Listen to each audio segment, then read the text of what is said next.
The purpose of WealthTalk is to educate, inform, and hopefully entertain you on the subject of building your wealth. WealthBuilders recommends you should always take independent financial, tax, or legal advice before making any decisions around your finances. Welcome to episode 140 of Wealth Talk. My name's Christian Rodwell, the Membership Director for Wealth Builders, and I'm joined today by our founder, Mr. Kevin Whelan. Hello, Kevin.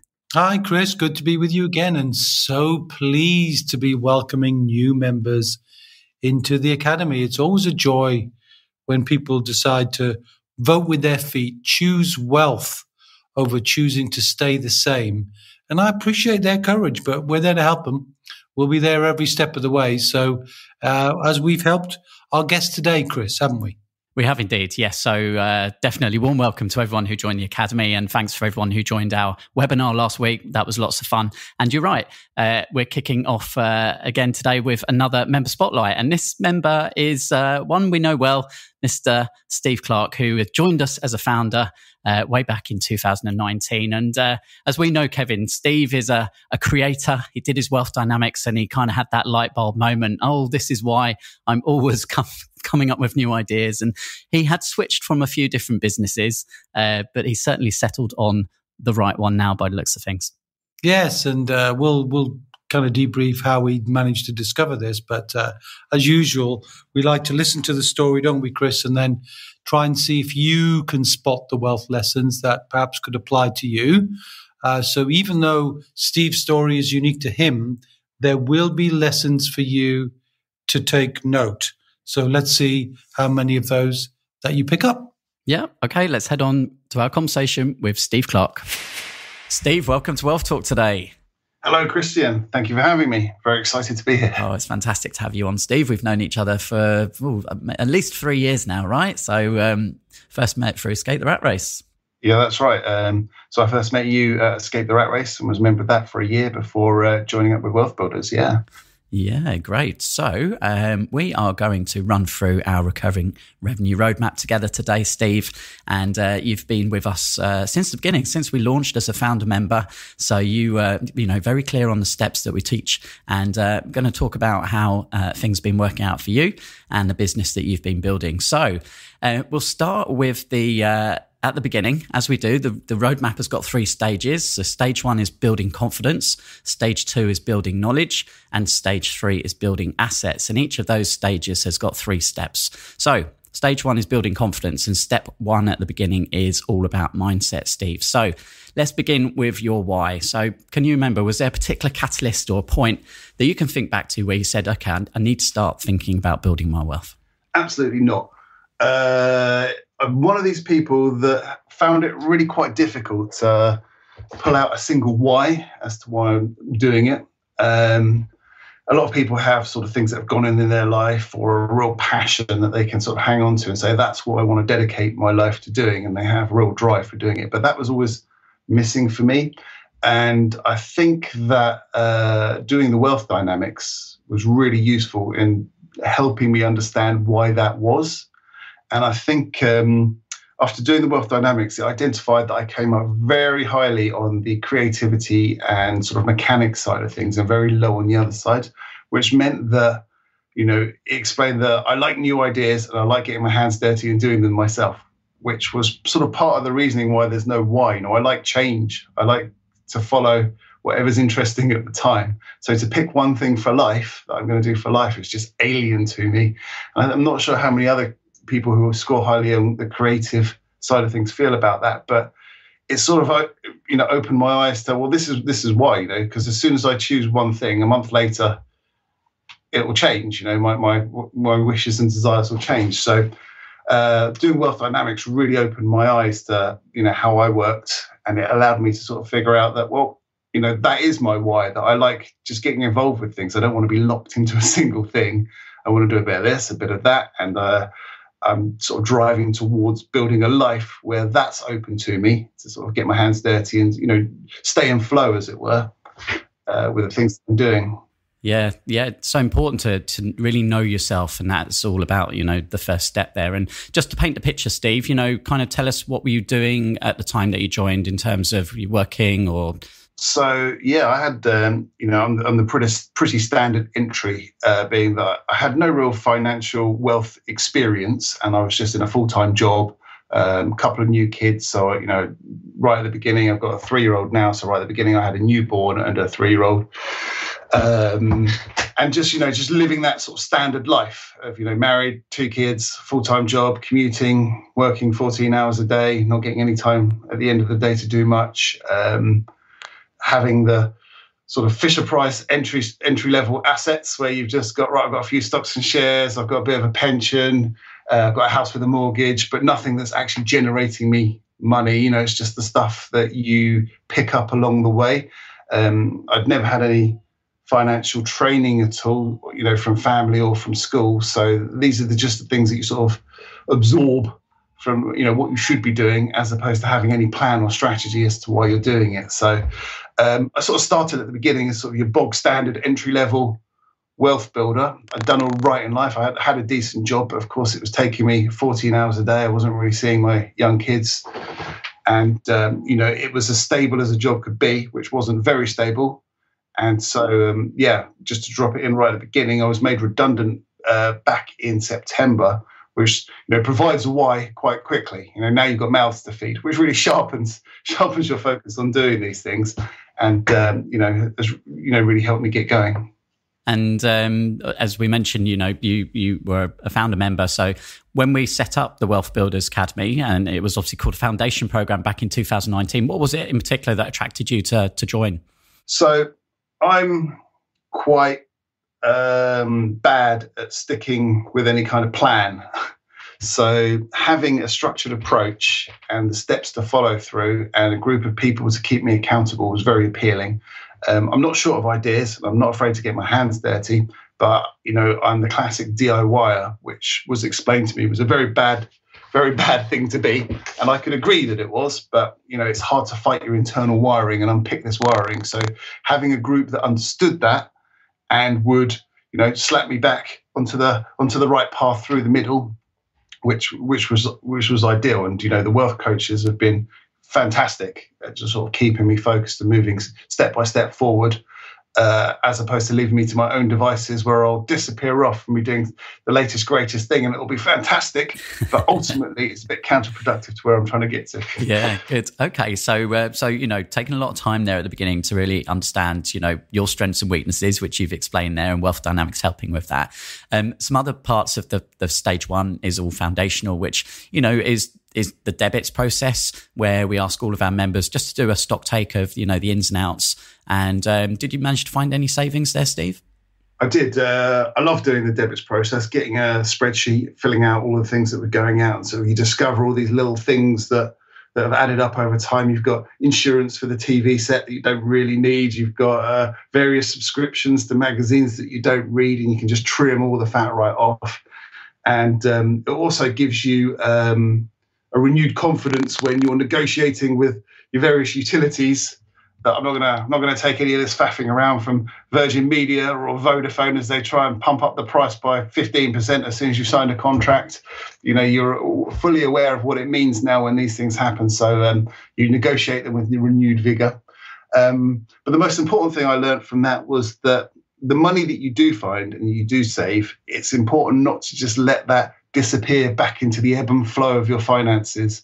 Otherwise it will just disappear, or you'll find yourself feeling flush one month and you buy a hot tub for the garden and then spend, add a new charge of 12 months heating for the hot tub. So what I found was that the best thing to do with it was to create a standing order to pay that money straight out into another account. And so I've had that money pooling up, and I've used that money as capital to pay for the business that I've set up, that I'm sure we'll discuss. Yeah, perfect. That's absolutely the way to do it. And the final stage in the foundation before we move on to stage two is, of course, putting on a secure roof. And this is really the protection of you and your assets. So how was your roof when you first looked at it, Steve? I didn't have a roof. It was just rain coming in. It was fairly risky. So I had none of these things in place. Like I said before, there's no real guidance. Unless you take this on as a project, no one really tells you in life, I come from a single parent family, so my mother was just, working 2 jobs, so she didn't really tell me. I come from state schools where no one really teaches you about personal finance, and even university and whatnot don't teach you about personal finance unless you do, I guess, a business or economics degree. And that's probably focused on business finance, which you then apply to the lessons of your own life. But there's no real public awareness of how to deal with these things in your life. So it was, having this framework where there's a beginning and end as well of all the things you need to do. It was easy just to move through them. We moved the house into tenants in common, and then got a will put together where the house was protected should one of us pass away, and put into trust. We worked through, got the powers of attorney set up, both health and financial. A lot of mailing back and forth between us and the people that we wanted to have the power of attorney, to get their signatures. And that took a while, but it's lovely to have it in place. But the one that sticks with me most is life insurance. Having 2 young children, you don't realise, how important it is to have life insurance until you actually think about it. It comes to mind every time I'm sort of stood in the middle of the road, leaning over a car seat, plugging in my kids' seatbelts with my arse wiggling out into the road, as these cars speed by, and I just think, it's just one distracted driver. It's got to hit the door on the other side as they speed past, and that's me done. So it comes to mind then, and it's also been sort of brought very much to the fore with, in the past year, 3 people in our sort of circle with kids the same age have been struck with cancer, with one of them passing away, leaving an 18-month-old, which is absolutely tragic. But it just goes to show that, these things are random.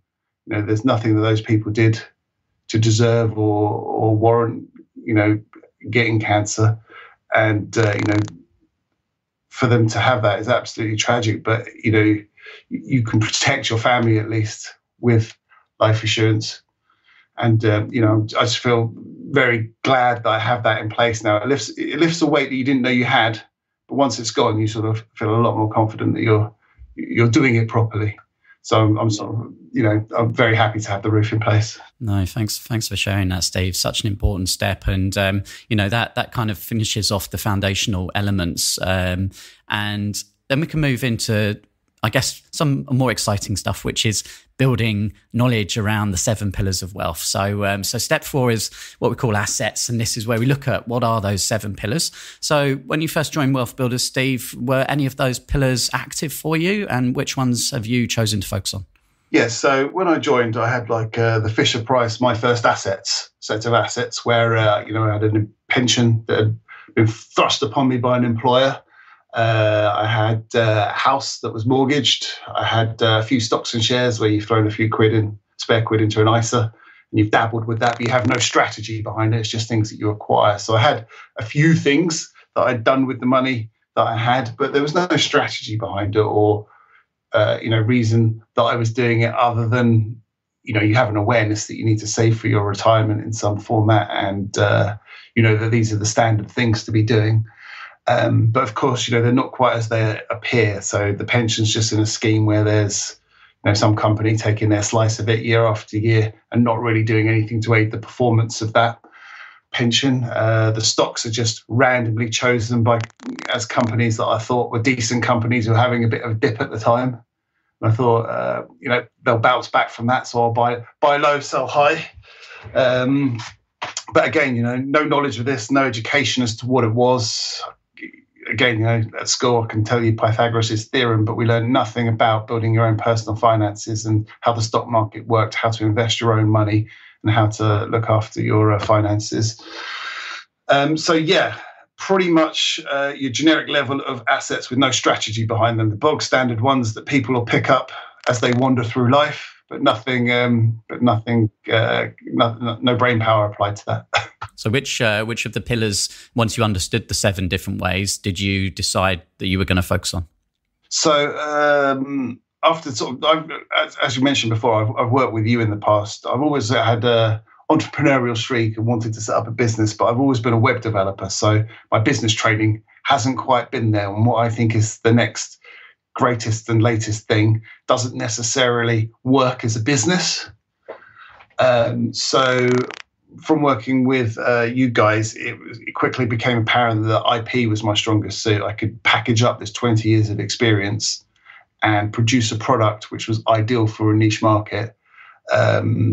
I've been working with sort of large companies such as Waitrose and Sainsbury's for a long time. And the job that I'd had there was to build systems which could be used by anybody, which meant as long as I picked the right niche, I'd be able to build a product which, could be used by someone off the street, as it were, which was basically our remit for these large companies, because they just had so many people coming and going that requiring a learning curve or any kind of education to use the system just wasn't really a viable thing. They had thousands of people coming, going, and churning months on. So IP became the first thing that really stood out as something that I could do. I had a pension, but it wasn't a £400,000 pension that could instantly start generating me that the level of wealth that made it the most interesting pillar. So yeah, IP was the one that was for me. Okay, so kind of combination of the IP pillar and the business pillar there, and then the next step is leverage, and that's the key to wealth building. So once you've decided on the pillars that you feel the kind of right fit, then looking at where are your points of leverage, and we know there's 5 types of leverage, and there's financial leverage, intellectual leverage, relationships, systems, and time. So which areas of leverage would you say you've used the most? Well, there's always you sort of pull a little bit from each one. So financial, I'd saved up some money after the debits, a bit of cash to start buying the assets that I'd need to create the new business. Obviously, you can't do everything yourself, so you need to have a bit of money behind you to buy the things that you need and set it up correctly so that you don't have to keep going back and fix a leaky ship, as it were. You can actually get proper things in place from the outset.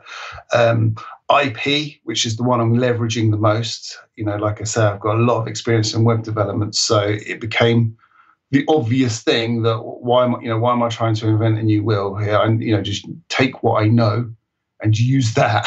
It's been highly sought after by these companies, and I can repackage it and just create a product for myself. So that's where I've gone. Relationships. It quickly became clear that the network that I had was entirely useless for what I was trying to do. This is a network of developers and people within large corporations. So the area that I wanted to work with, the niche I wanted to work within, was property. So Wealth Builders conveniently provided me with a massive network of people, trusted people that I could tap into to help me develop that product.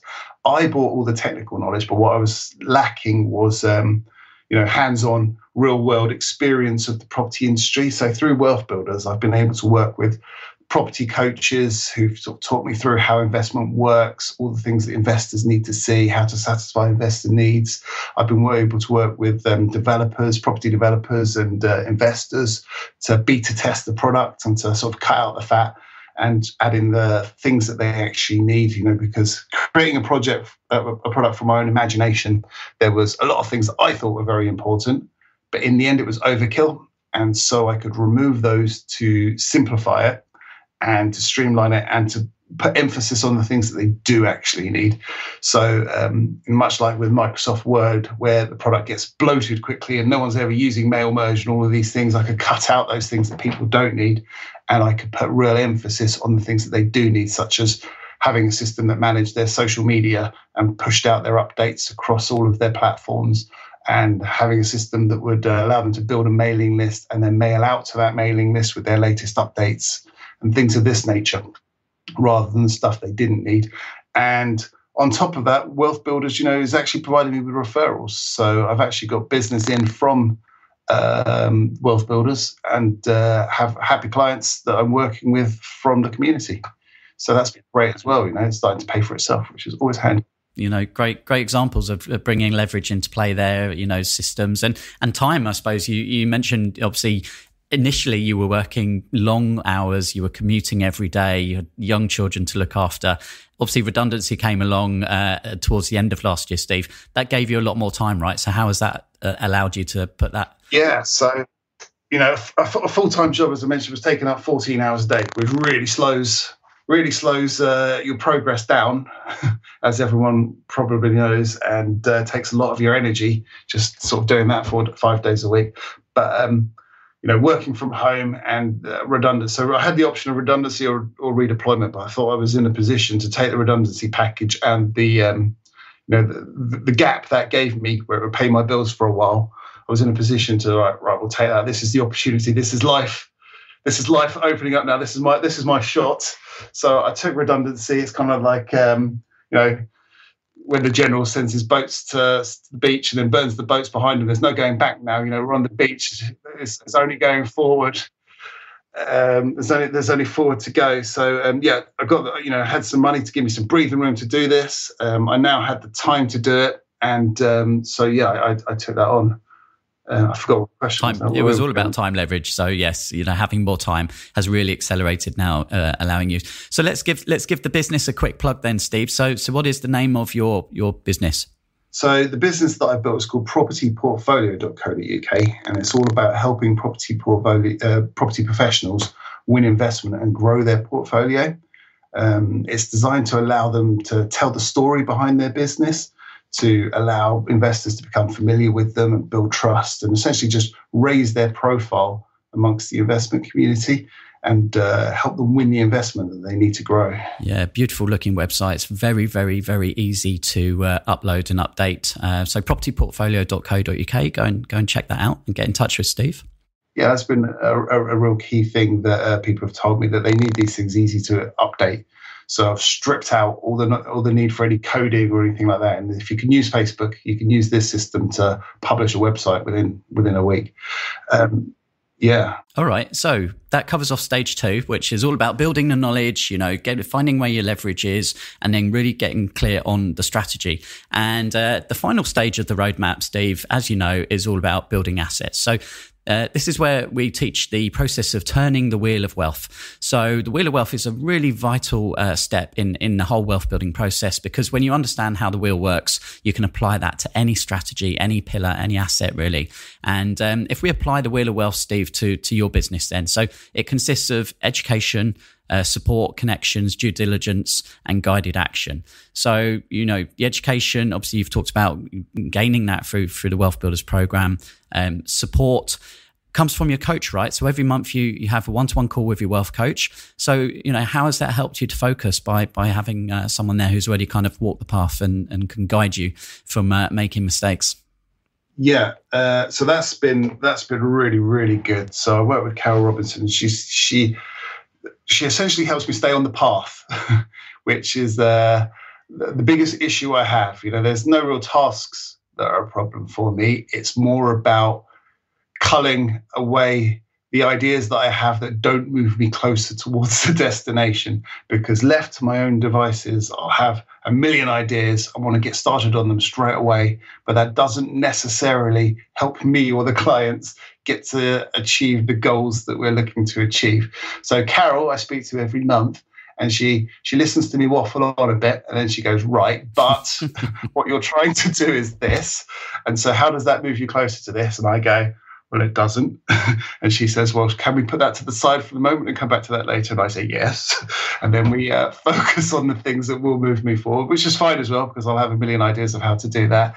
But she basically, it's basically like a school teacher, just, with a cane, just rapping me on the knuckles every time I try and wander or daydream about what needs to be done next. She keeps pulling me back to that rope that runs through the middle. I have to keep pulling myself along that rope rather than going off on a wander. Yeah, I love that analogy. And Carol's such a great coach. And I'm so pleased that you've built up that strong relationship together there. So focusing, turning the wheel. So as we said, the wheel consists of, several stages there. The final part of the wheel is obviously guided action. So once you've got the support in place, you've made the connections through the community, as you mentioned, done your due diligence. So making sure what obviously, the rules and regulations are around everything that you're doing.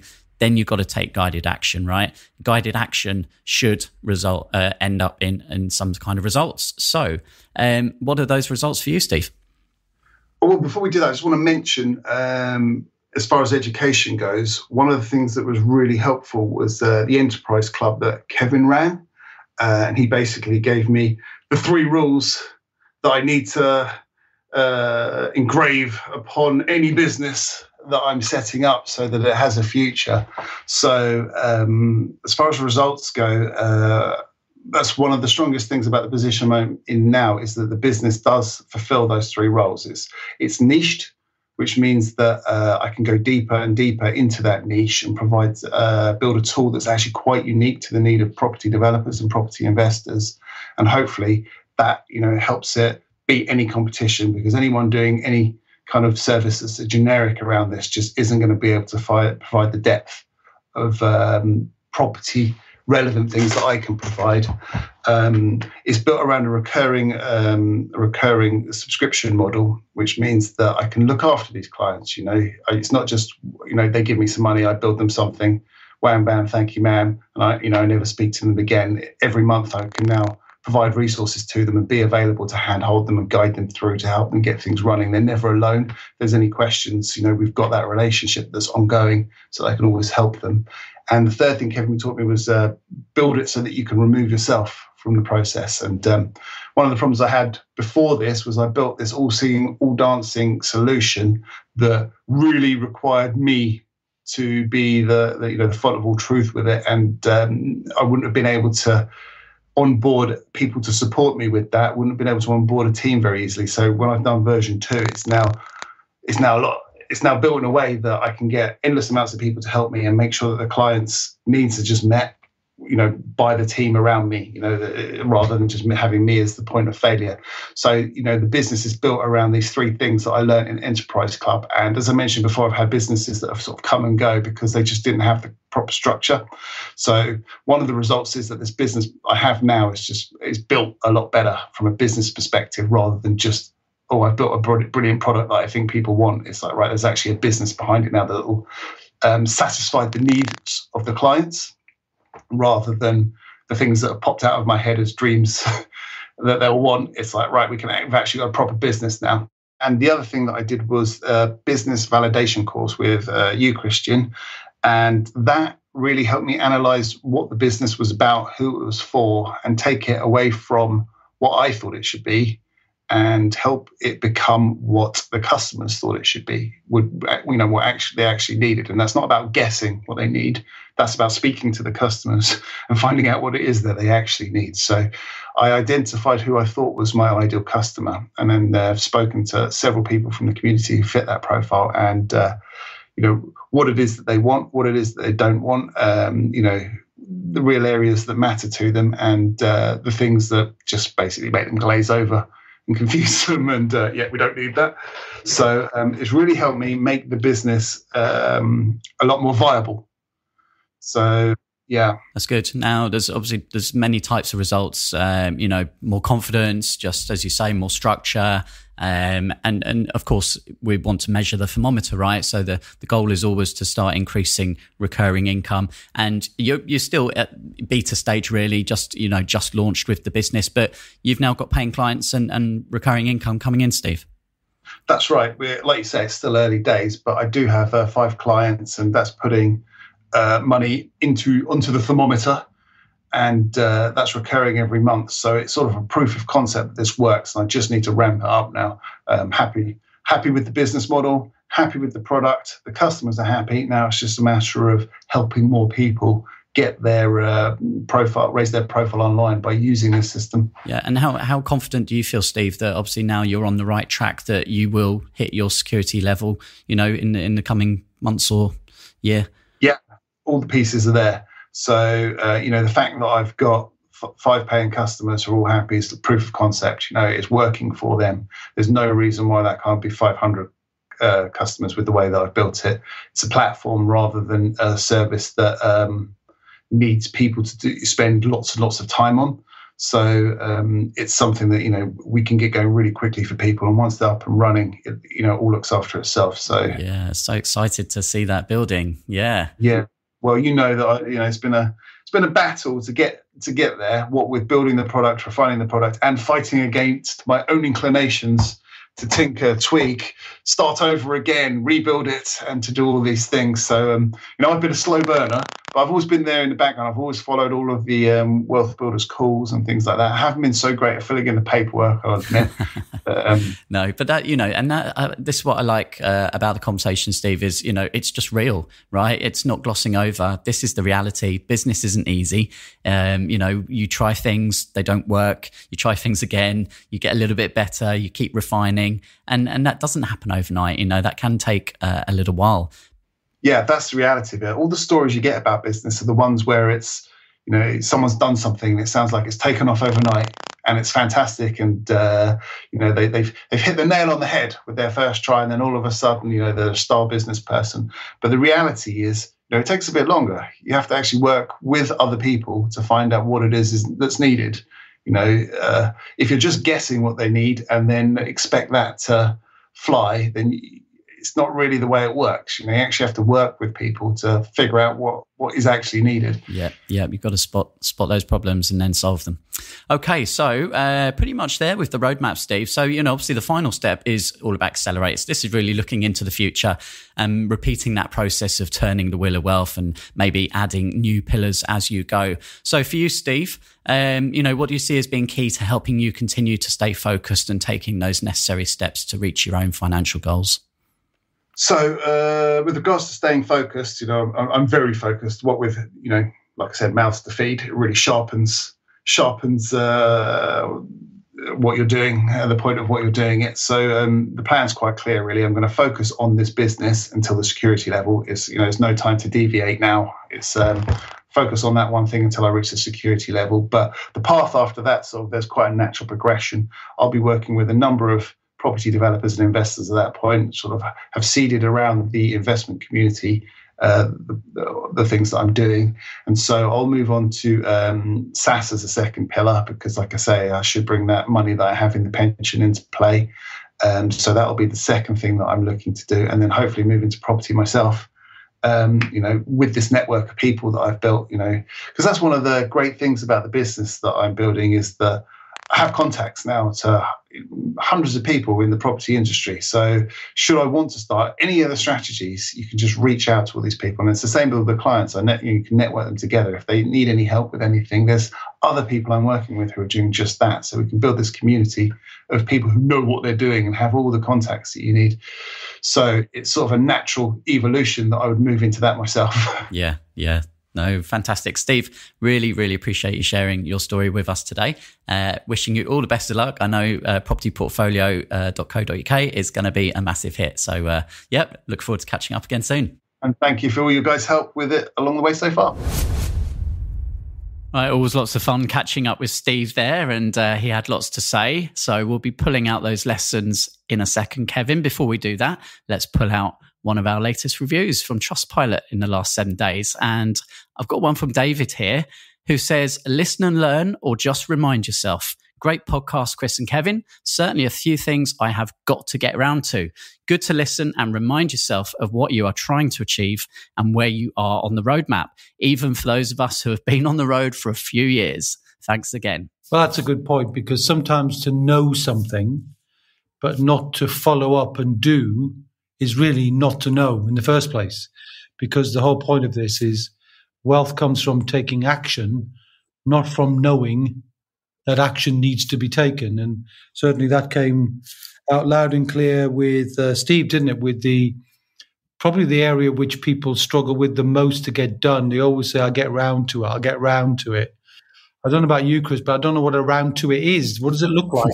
It's a weird thing getting round to it. And the getting round to it for most people is taking care of the roof. But I think Steve had some poignant examples of him in his life, while that peace of mind was so critical for him, wasn't it, really? Yes. Unfortunate circumstances there that just kind of really hit home the importance. And for Steve, obviously with 2 young children, putting life insurance in place has given him that peace of mind, along with the wills and the other aspects of the roof, which obviously we've covered in previous episodes. So that was a great element to get done early on in the process, along with debits. Really smart to find those savings, but then put them into a business account to kind of use as seed capital for the new project he was working on. Yeah, well, one of the reasons why people sometimes will forgive themselves for not starting wealth is they don't have enough capital. We hear that, don't we? And when people are thinking about, should I choose wealth or should I not? Or I don't have enough capital, they'll kind of give themselves a false reason not to get started. But even just being in the program and taking care of debits, which we must have covered dozens of times now, Chris, that place of taking stock of what you've got and saving money, but not just saving it, but putting that money to work. And by putting the money to work in a business, and of course, he'd already invested some of his time and money with ourselves. And one of the things I'm very proud about, Chris, is he took part in the Enterprise Club, which is part of the Wealth Builder Academy that helps aspiring business owners who are focusing on the business pillar, not the property pillar or the investment pillar specifically, but the business pillar, to focus in on the key areas, having already taken stock of the fact that he was bringing his existing web skills to the table. So he wasn't starting from scratch. He was looking at what his skills were and putting them to good use once he discovered, which he hadn't, once he discovered the 3 key principles that you really need to think about when putting into a business that will leave you feeling wealthy, not leave you feeling weary. Most people get trapped by the business and the business kind of runs them. They don't own the business. So shall I share those 3 lessons, Chris? Yes, please do. All right.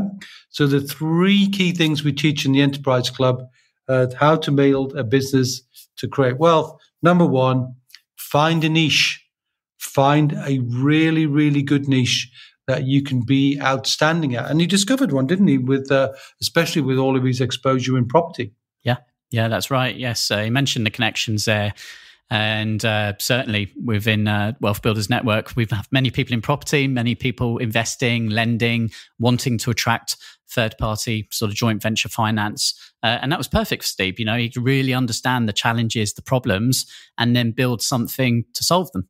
And then the second area is, how do you turn the supply of the service or the product that you're delivering and the solution that you found, how do you deliver that in a way that constantly creates value so you can get a constant supply of recurring income? So not trading time for money, not trading activity for money or service for money, but how do you trade those things to get a recurring revenue?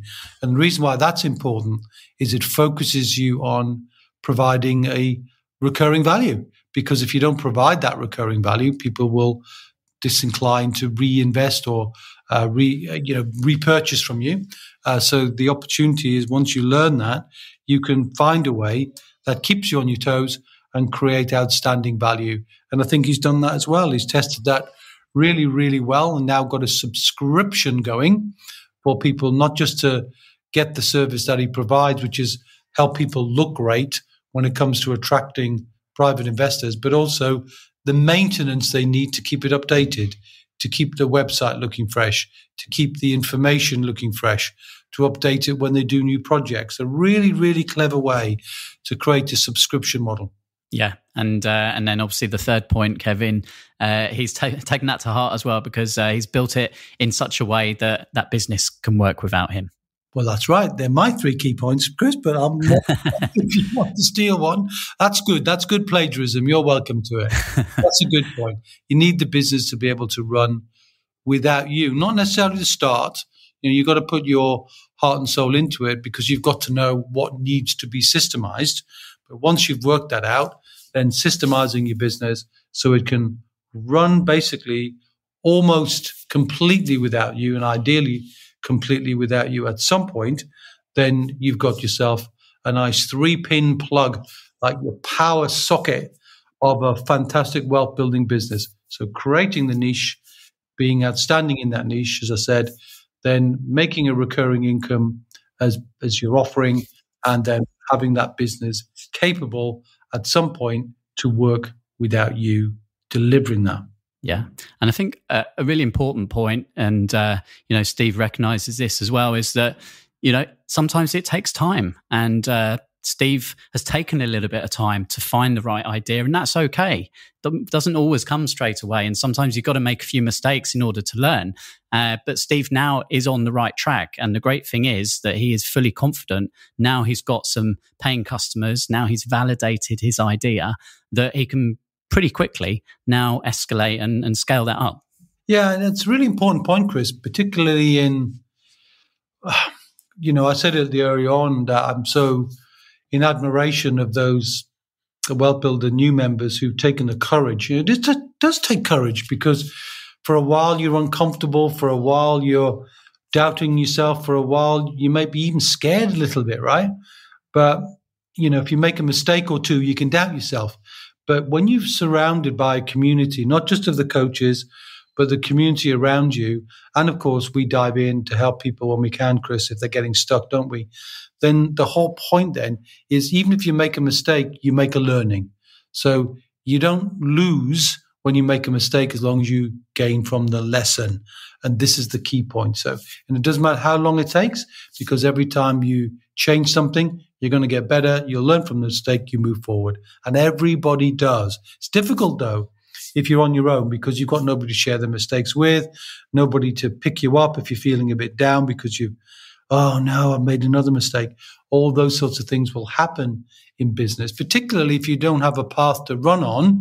And, we helped him there, didn't we, with that roadmap, and you taught him how to evaluate his business model, all of these good things that on your own, you don't necessarily get them done that way.